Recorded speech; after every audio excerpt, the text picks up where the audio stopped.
স্বাগতম। আজ আমরা দেখব ভেক্টর বিষয়ক কিছু গুরুত্বপূর্ণ এবং খুবই ইনিশিয়াল অর্থাৎ প্রারম্ভিক ধারণা। ভেক্টর মানে দিক রাশি, আমরা সবাই জানি। তো ভেক্টরকে প্রকাশ করা হয় উপরে অ্যারো দিয়ে, অথবা নিচে একটি অ্যারো দিয়ে, অথবা উপরে একটি দাগ, নিচে একটি দাগ দিয়েও ভেক্টরকে প্রকাশ করা যায়।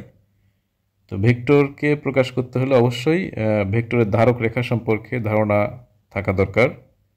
অর্থাৎ এই যে ভেক্টরকে আমরা অ্যারো দিয়ে প্রকাশ করি, এই এই ভেক্টর যে লাইনের উপর দিয়ে গেছে, অর্থাৎ যে লাইনের উপর দিয়ে আমরা ভেক্টরকে কল্পনা করি, সেটা হচ্ছে ধারক রেখা।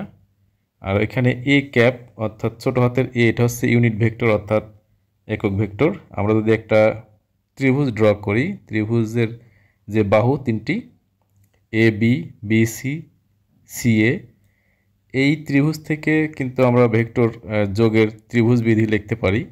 অর্থাৎ এ থেকে আমরা বিতে গমন করলাম, এ বি, আবার বি থেকে সি।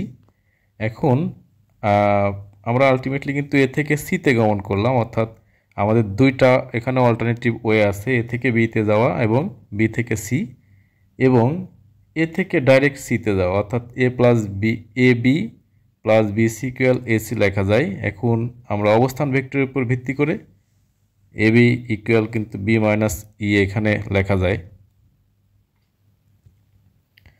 অর্থাৎ বি এ এটার কিন্তু উল্টা, অর্থাৎ এ মাইনাস বি। অর্থাৎ যে পয়েন্টটা পরে থাকবে সেটা আগে হবে, সেটার অবস্থান ভেক্টর আগে হবে। যে পয়েন্টটা আগে থাকবে সেটার অবস্থান ভেক্টর পরে হবে। এভাবে কিন্তু আমরা ভেক্টরকে প্রকাশ করতে পারি।